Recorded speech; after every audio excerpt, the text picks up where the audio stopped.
ऋषि हमारे बार-बार मना करने पे भी आपका सिद्धांत बताने पर भी कि यहाँ केवल भगवत प्राप्ति का ही प्रश्न हो।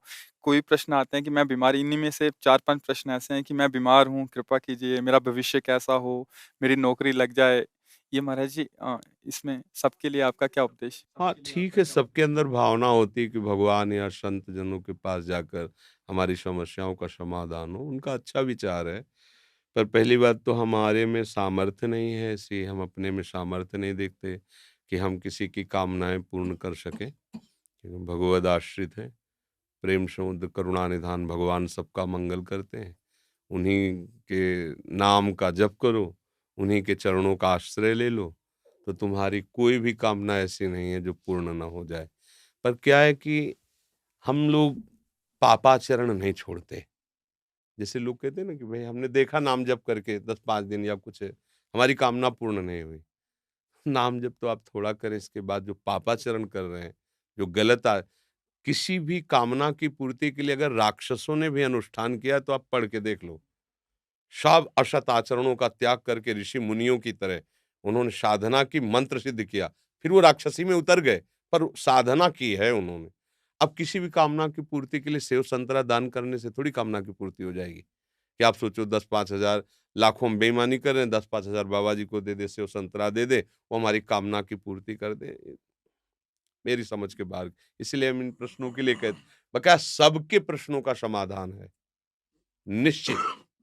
यदि आप सही आचरण अपने कर लो, क्योंकि तुम्हारे दुख का कारण तुम्हारे बुरे आचरण है, पुराने, और अभी तुम नए बुरे आचरण कर रहे हो, तो अब थोड़ा भी सुकृत करोगे, तो बुरे आचरण फन काढ़ करके खड़े हो जाएँगे तुम्हारे नाश के लिए, क्योंकि वो नष्ट नहीं होना चाहेंगे, तुम्हें दंड देंगे, तो तुम्हारे सुकृत से अश्रद्धा कर देंगे, संतों से अश्रद्धा कर देंगे, भजन में अरुचि पैदा कर देंगे और वो फिर आक्रमण करेंगे।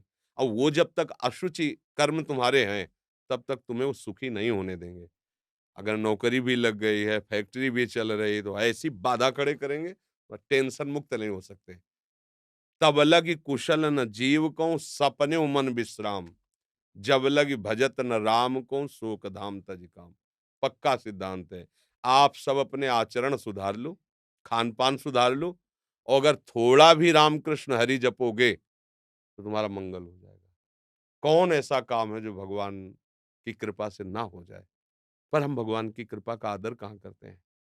मनमानी हम विषय भोगें, गंदे आचरण करें, और कुछ बिहारी जी या किसी संत को हम दे के अपना काम बनाना चाहें, तो यहाँ घूस नहीं चलती। अगर तुम्हें अपनी कामना की पूर्ति करनी, तो पहले आचरणों को सँभालो आप। आप अपने आचरणों को ठीक करो, जो मूल बात है।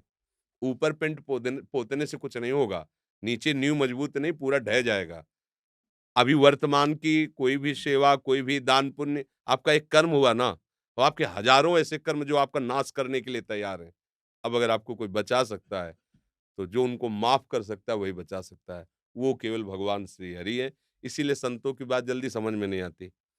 आप ये करो, ये दान करो, ये पुण्य करो, तुम्हारा काम हो जाएगा, तुम कर दो। नहीं होगा, करके देख लो। क्यों? क्योंकि वो जो तुम दान पुण्य कर रहे हो ये इतना बड़ा है, और तुम्हारे पहाड़ जैसे पाप जमा हो, तुम्हें सुखी कैसे होने देंगे? तब तुम्हें अश्रद्धा हो जाएगी कि ये, तो इसलिए मूल बात है, कोई भी ऐसी बात नहीं जो हमारे भगवान पूर्ण ना कर सकें। पर आपको नियम से चलना होगा।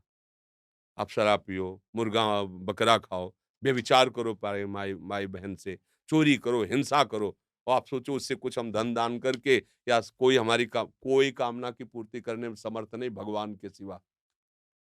तुम चाहे जितने पातकी हो, भगवान का आश्रय ले लो। जिनका चरण धुवन गंगा जी हैं, जिनके चरणों का चिंतन कर कर बड़े-बड़े महात्मा हो गए, उन्हीं से तुम्हारा मंगल होगा, और कहीं मंगल हो जाए ऐसी हमारी भावना नहीं है। क्योंकि संत भगवान की ही यश का गान करते हैं। उन्हीं के नाम के प्रभाव से किसी में कुछ भी जो दिव्यता आती है, वो उन्हीं से आती है। तो अगर आपको संतों के पास जाने का लाभ लेना है, तो श्री हरि की शरण में हो जाओ अंदर से। बुरे आचरण बंद कर दो और नाम जप करो, जो चाहोगे प्राप्त हो जाएगा। पक्की बात है, अगर ये नहीं तो फिर बात है। नाम जप शुरू करोगे तो पहले नाम जप उनको मारेगा, उन कर्मों को, जो तुमने पूर्व में किए हैं और तुम्हें दुःख देने के लिए तैयार हैं वर्तमान में, उनको वो नष्ट करेगा। इसीलिए समय लगता है। अब आदमी सोचता है कि यार इतने दिन से माला जप रहा हूँ, कोई लाभ तो मिला नहीं। वो लाभ हो रहा है, तुम्हारे दुखों का नाश हो रहा है, अशुभों का नाश हो रहा है। जिस दिन उनको मिटा दिया, तो फिर जो आनंद मिलेगा, वो जीवन कृतार्थ। एक-एक चावल के लिए तरसते थे सुदामा जी, लेकिन धर्म भ्रष्ट नहीं हुए। घर में आते, पत्नी कहती, "हम तुम तो भूखे रह सकते हैं, छोटे-छोटे बच्चे।" बोले, "हमारा धर्म है। हम अपने धर्म का पालन करते, 5 घरों में घूम आते, नहीं मिलता क्या करें?" जैसे हरि रखें वैसे तुलसी दल और चरणामृत से। तो जैसी द्वारिकापुरी थी वैसे ठाकुर ने खड़ी कर दी सुदामापुरी। थोड़ा इंतज़ार करें, धर्म से चले। पर हम तो धर्म से कहाँ चलते हैं? अगर हमको लगा कि 2 लाख का हमें फ़ायदा मिल जाएगा झूठ बोलने से या इसकी हिंसा करने से, हम चूकते नहीं हैं। अपने स्वार्थ के लिए बेचारे निर्बल पशुओं की हत्या कर दें। अब चाहो सुख कैसे हो सकता है? करो कुकर्म, पापाचरण करो, मनमानी आचरण करो, इसके बाद सुख चाहो ऐसा कैसे हो सकता है? बोओ बबूल और सोचो कि हमें आमरस मिल जाए, कैसे मिल जाएगा आमरस? तुमने बबूल बोया तो वही काटना पड़ेगा। अब वो नाटक में फँसे हुए हमारी वृत्तियाँ हैं तो हमको कोई बड़ा मतलब कैसे तुम्हें बताएँ? बिल्कुल उसको परिचय नहीं भगवान का और जाते हैं लोग, हमारा दुःख दूर कैसे हो? बोले तुम्हें एकांतिक तुम्हें बलि देनी पड़ेगी, तुम्हें ये करना पड़ेगा। अरे यार! कैसे कैसे पागल बना रहे हो? किसी की हत्या करके, किसी की हिंसा करके, किसी से व्यभिचार करके, किसी का मंगल होने वाला है, खुद पता नहीं उसको मंगल किसे कहते हैं। एकमात्र अगर मंगल है तो भगवान के भजन में किसी का आशीर्वाद तुम्हें नहीं बचा सकता। हमारी बात पक्की मान लो। तुम्हारा आचरण ही तुम्हें बचाएगा। ये बार-बार हम तुम्हें कह रहे हैं। अगर तुम गलत करते हो तो तुम्हें कोई नहीं बचा सकता। और अगर तुम सही से चलते हो तो तुम्हें कोई नहीं मिटा सकता, कोई गिरा नहीं सकता क्योंकि भगवान वहीं देख रहे हैं जहाँ आप हो। आजकल हमारे लोगों की क्या बुद्धि है? हम तो खूब भोग भोगे मनमानी और ये साधु महात्मा जो भजन करते हैं ना, इनको कुछ दे देंगे बेचारे, वो भजन करके हमारा सब कुछ सुधारते रहेंगे। ऐसा कभी हुआ है? कभी हो सकता है? नहीं हो सकता। अगर ऐसा कहीं है, वो नहीं है, जो होना चाहिए वो नहीं है। एक ही बात है, आप अपने को सुधार लीजिए, आप अपने आचरण पवित्र कीजिए और नाम जप कीजिए, सब ठीक हो जाएगा। समय लगेगा, पर जब दीपक की तरह जलोगे, कुल परंपरा तक चलते रहोगे और एकदम हाइलोजन की तरफ फ्यूज हो जाओगे। अधर्म क्या करता है? हाइलोजन की तरह अरे फटाफट गाड़ी आई, फटाफट रुपया, पैसा और सब और फिर क्या हुआ? पूरा परिवार गाड़ी की चटनी बन गया। अरे बोले हो गया। ये अधर्म है। ऐसे ऊपर ले जाएगा तो आपको लगेगा बहुत ऊँचाई पे नहीं, ऊपर से छत से फेंके जाओगे तुम ऊँचाई से और धर्म से चल रहा है ना, हो सकता है कि उसको घी लगाने को ना मिले रोटी में, लेकिन उसके बच्चे स्वस्थ होंगे। उसका परिवार शांत होगा, आनंद होगा, धीरे-धीरे वो बढ़ेगा। भजन कर रहा है, सत्य से चल रहा है, आज दुखी है, एक दिन वो सुखी हो जाएगा। अधर्म से चल रहा है, पापाचरण कर रहा है, आज वो बढ़िया-बढ़िया तुम्हें दिखाई दे रहा है, एक दिन मिट्टी में मिल जाएगा। अब ये बातें तो चुभने वाली हैं, तो ये बातें सबको पसंद नहीं आती हैं। कितना नाटक है? तुम करो पाप और तुम्हारे को सुख मिल जाए, कैसे हो सकता है भाई, कैसे हो सकता है? बस हम कुछ दे देंगे। अगर साधु तुमसे लेने के लिए चाह कर रहा है, तो तुमसे ज़्यादा गिरा हुआ तो वही बात है ना। तुम उसके दाता हुए, वो तुम्हारा भिखारी हुआ। केवल आचार्यों ने रोटी माँगने का आदेश किया, विरक्त भाव से रोटी माँगकर पेट भर सकते हैं। ऐसे प्रभु की प्रेरणा से वो यहीं वही रखेगा जिसकी प्रभु प्रेरणा कर रहे हैं, अन्यथा यहाँ नहीं। तुम्हारी ताकत नहीं कि तुम निकाल के रख सको। प्रभु अगर रख दिया है और प्रभु की प्रेरणा नहीं हुई है, तो शाम तक उसको नष्ट कर दिया जाएगा। शाम तक उसे बिल्कुल नष्ट कर दिया जाए। कई बार हमने देखा प्रभु की लीला, कि ऐसा बिना फेंकवा दो, तुरंत फेंको, यमुना जी में जाकर तुरंत फेंको, हटाओ इसको, तुरंत यहाँ से हटाओ। भगवान के आश्रित होने पर ही काम बनेगा, पापाचरण करके ठगा नहीं जा सकता संत महात्माओं को, जो भगवत मार्ग के पथिक हैं। और अगर वो उनको ये है कि आपसे कुछ लेके, तो उनके पास है ही नहीं कुछ, क्या देंगे आपको? कभी भ्रमित मत हो, किसी के आशीर्वाद की इच्छा मत करो। ये बात तुम्हें अच्छी नहीं लगेगी पर हम बता रहे हैं। अगर आप सच्चे आचरण से चलोगे, नाम जप करोगे, सबकी कृपा आपके ऊपर होगी, आशीर्वाद माँगने की ज़रूरत नहीं। जहाँ पर कृपा राम की होई, तहाँ पर कृपा करे सब कोई। अब तुम करो गंदे आचरण, मनमानी, धर्म विरुद्ध आचरण और कोई तुम्हें बचा ले, बिल्कुल नहीं। संतों का उपहास किया, पेट में कढ़ाई बाँध करके, द्वारिकापुरी में, उन्हीं के परिवार में, भगवान के शाप दिया तुम्हारे कुल का नाश कर, भगवान ने बिल्कुल नहीं मिटाया। किया है उपवास तो भोगो। भगवान हैं, वो ऐसे जरा में 1 सेकंड में सब मिटा सकते थे। टाँग पे टाँग चढ़ाए आराम से देखते रहे, सब मार-मार जाओ। जब वो अपने परिवार के आचरण का जब फल आया तो नहीं बचाया, तो तुम्हें कैसे बचा लेंगे? तुम आचरण सही करो, तब तुम किसी से आशीर्वाद की ज़रूरत नहीं है। ये जो है ना, आज बाबा जी ने आशीर्वाद दे दिया हाँ, ये आशीर्वाद मान लो, हमारी बात मान लो, हरि के चरणारविंद का आश्रय ले लो, प्रणत कामदम पद्मजार्चितम धरणिमंडनम ध्येयमापदि। जिनके चरण चिंतन करने वालों के लिए कल्पतरु के समान है। आप हरि चरणों का चिंतन कीजिए, हरि स्मृति सर्व विपद विमोक्षणम। कोई विपत्ति तुम्हें परास्त नहीं कर सकती। आएगी, परास्त नहीं कर पाएगी। हरि चरणों का चिंतन, जिनकी लक्ष्मी जी स्वयं हर समय पूजा करते हैं, वो चरण है। और उन चरणों का आप चिंतन करोगे तो लक्ष्मी कमी रहेगी क्या? पर हम भगवान से नहीं, हम अधर्म से सुख चाहते हैं, इसीलिए हमारी दुर्दशा हो रही। तो किसी की भी नौकरी है, फैक्ट्री है, बीमारी है, ये जो कुछ भी है, सब भगवान की सृष्टि का है।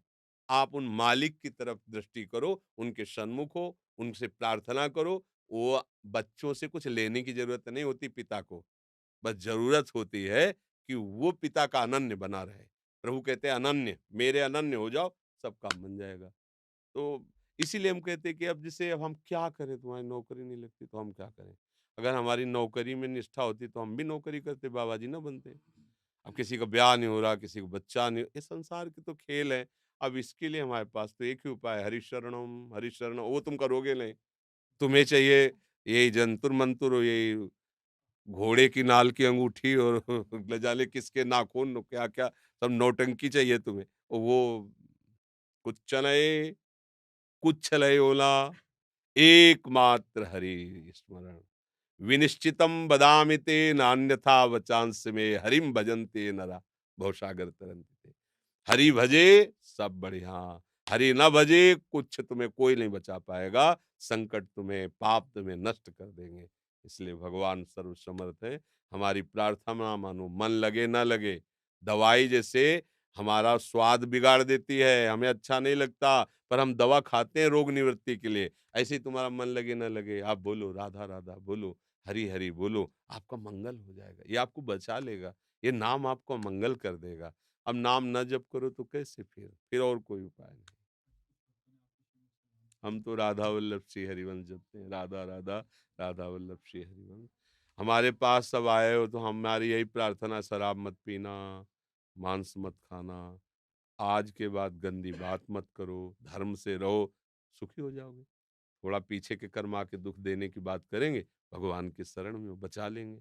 भगवान अपने जनों को ऐसे बचाते हैं, जैसे अपना लड़का है, वो कोई गलत काम कर दिया और उसको 4 लोग पीटने आ रहे हैं, तो चतुर पिता क्या करता है, दौड़ के हाथ पकड़ता है उसका और इतना हाथ ऊंचे करके ऐसे मारता है और इतना जोर से चिल्लाएगा, हाथ ऊंचे उठाएगा, लगेगा कि मार डालेगा।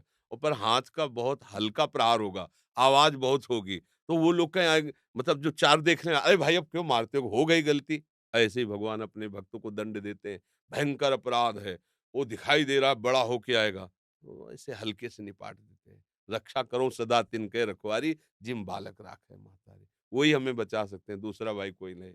कोई दूसरा नहीं है, ये पक्का समझ लो, वो ही बचा सकते हैं, एक हरि, कोई नहीं बचा सकता। पूरा परिवार लग कर के गजराज को बचाने की कोशिश की, हजारों हाथी हाथिनियां, नहीं बचा पाए। जब उसने देखा मेरा भी बल नहीं, मेरा परिवार सब छोड़ के चला गया, पुकारा हरि, पूरा नाम नहीं हो पाया था कि हरि आ गए, सुदर्शन चक्र से ग्राह को मारकर गजराज को मार दिया। सब पूरा सभा बैठी हुई है, कोई रक्षा द्रौपदी की नहीं कर पाया। जे ही पुकारा हे कृष्ण द्वारिका, यही भगवान वस्त्र बन गए। हमें चाहिए कि ये इन कथाओं से हमें प्रेरणा मिलती, हम भगवान का भरोसा रखें, वही बचाएंगे। उन्हीं के ही चरणों का आश्रय लेने से हमारी सारी कामनाएं पूर्ण होंगी, दूसरा कोई उपाय नहीं।